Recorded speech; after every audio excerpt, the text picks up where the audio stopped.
मुझे इस बात की प्रसन्नता है कि लगातार यशस्वी प्रधानमंत्री श्रीमान नरेंद्र मोदी जी के नेतृत्व में देश को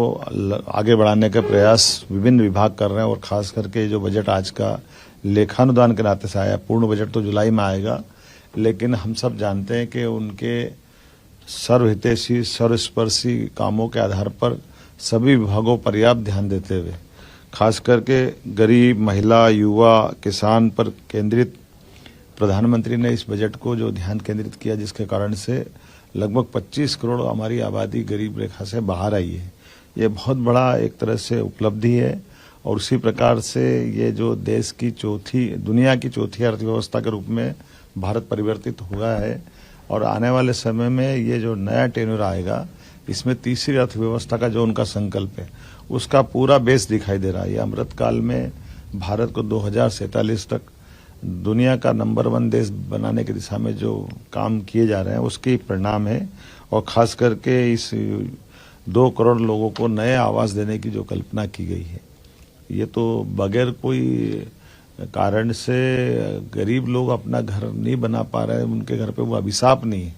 ये परमात्मा की कृपा है। यशस्वी प्रधानमंत्री हर गरीब के घर पक्की छत का जो सपना देखते हैं, उसका ही परिणाम है कि उनने अभी जो पुरानी गरीबी रेखा की लाइन थी, उसमें बड़े पैमाने पे वो काम किया था और 2 करोड़ नए घर का जो संकल्प किया, ये अद्भुत है। इसी के साथ साथ हमारी आंगनवाड़ी, आशा कार्यकर्ता और इनको सबको भी आयुष्मान योजना का जो लाभ दिया है, ये लंबे समय से दरकार थी कि ऐसे जो थोड़े अपनी सेवाएं देते देते गरीब वर्ग है, उनको भी लाभ मिलना चाहिए। आगामी खास करके जिस प्रकार से डिजिटल इंडिया को बढ़ावा देने की बात कही है और डिजिटल इंडिया के माध्यम से बड़े पैमाने पर बहुत सारे सुधार भी लागू किए जा रहे हैं, इन सुधारों के बलबूते पर भारत बहुत आगे बढ़ेगा और खासकर मिडिल क्लास के लिए जो नई आवास योजना लेकर के आए हैं, इसका लाभ भी हमारे लिए एक बड़ा उपलब्धि भरा रहेगा। मैं आज के इस अवसर पर 9 से 14 साल की लड़कियों के लिए सर्वाइकल कैंसर वैक्सीनेशन की जो सुविधा इस बजट में दी है, उसका माननीय वित्त मंत्री जी को बधाई देना चाहूँगा। आगामी समय में हमारे लिए 1 करोड़ घरों में जो रूफ टॉप सोलर प्लान के अंतर्गत जो नई योजना बनाई गई, जिसके माध्यम से 1 करोड़ घरों में 300 यूनिट बिजली के बिल की बचत का रास्ता निकाला जाएगा। ये न केवल ऊर्जा के क्षेत्र में क्रांतिकारी कदम है, इसका बड़ा लाभ हमको मिलेगा। मध्य प्रदेश में पर्यटन की अपार संभावना है। ऐसे पर्यटन को लेकर के माननीय नरेंद्र मोदी जी की सरकार ने वित्त मंत्री जी के माध्यम से लगभग 75,000 करोड़ के ब्याज मुक्त ऋण देने का जो निर्णय किया है, ये हमारे लिए बिल्कुल आमूलचूल परिवर्तन कर देगा। पर्यटन अब केवल एक क्षेत्र में नहीं, पर्यटन से कई सारे सेक्टर में लाभ मिलेगा और मध्य प्रदेश में तो अपार संभावना है। उड़ान योजना के अंतर्गत 517 नए रूट पर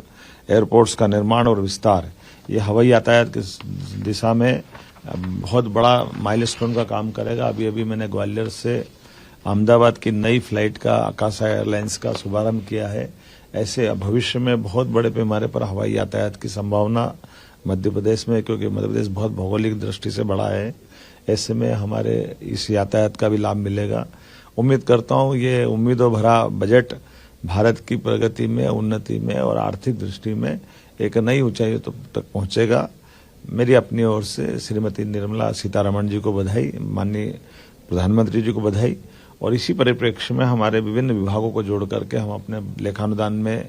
इन बजट का लाभ लेंगे और मध्य प्रदेश को देश का नंबर 1 का राज्य बनाने की दिशा में आगे बढ़ेंगे।